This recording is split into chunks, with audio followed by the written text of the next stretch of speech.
Ako po si Ryan Tinifrancia, isang incubator ng WPO ETBI.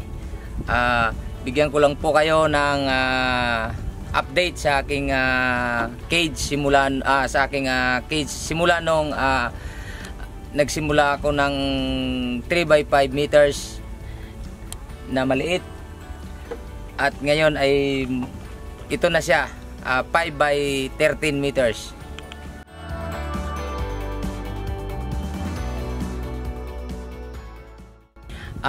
Iyon po yung aking cage na nagsimula ako, at ngayon mayroon na akong 5 meters by 13 meters na cage, dalawang 5x5 na mayroong breeding and then collecting the spot, and mayroon na rin akong kubo. Soon in the October or November matatapos ko ang kubo pag hanap pa tayo ng financial support.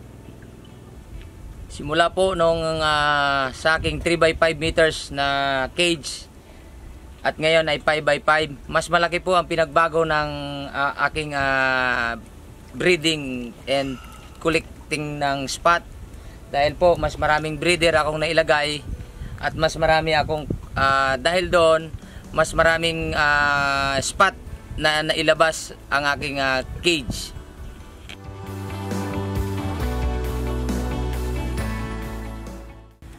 Isa pa sa pinagbago ng aking collector na galing sa technology ni Ma'am Junimi Libata ay ang collector na empty plastic bottle ng Coke na 1.5.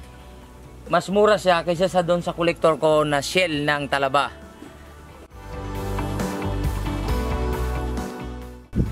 Mga ka-ETBI, ito po yung aking collector.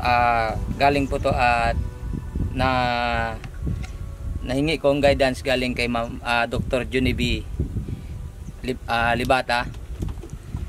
Ito po yung nasa 1 month and 2 weeks na po siya na collector.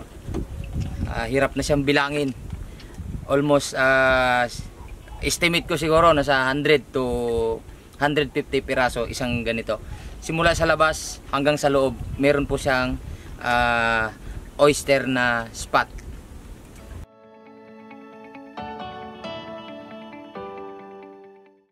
Sa ngayon, dahil sa mga technology na na-introduce, libo-libo na po ang ating na-i-produce na similya, at ready na po for stocking, for grow out.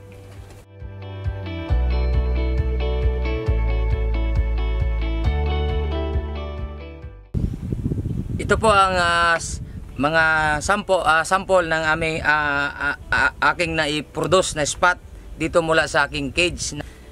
Sa mga nais pong mag-alaga o magpalaki ng talaba, ready na po ang ating for stocking ang ating talaba. Pwede po siyang kunin ng pira-piraso at ilagay sa oyster bag.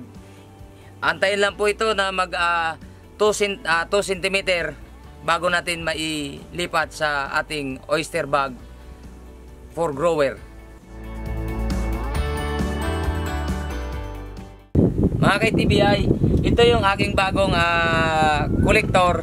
Ang technology niya ay galing sa New Zealand, at ginaya natin sa ginawa kong DIY. So nilagyan ko siya ng 1.5 empty na plastic. So ang kaya niyang i-produce na oyster sa loob ng 6 to 9 months is sa isang bag ay 25 kilos.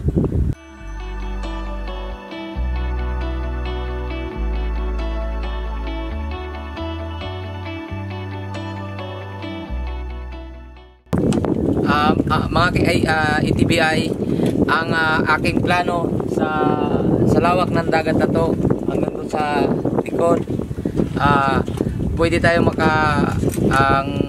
makalagay ng 50 lines na grower bag. Ang isang linya ay lumalaman ng 100 na grower bag ang isang linya. At sa gustong mag-alaga ng talaba, welcome po kayo at akin po kayong tuturuan kung paano mag-alaga. Napakadali lang po mag-alaga ng talaba dahil sa aking technology, mas mabilis at mas malaking kita ang ating hinaharap. Sa mga gustong sumubok at magtanim ng magpalaki ng talaba, meron na ho tayong maraming libu-libong similya para sa grower ng ating talaba. I-contact nyo lang po ako at ang WPO ETBI. Muli, maraming salamat sa WPO ETBI, sa DOST Packard sa walang sawang suporta sa aking project at sa mga harapin pang mga pagsubok at mga transformation ng technology. Ako po ay umaasa at nagpapasalamat sa inyong walang sawang suporta.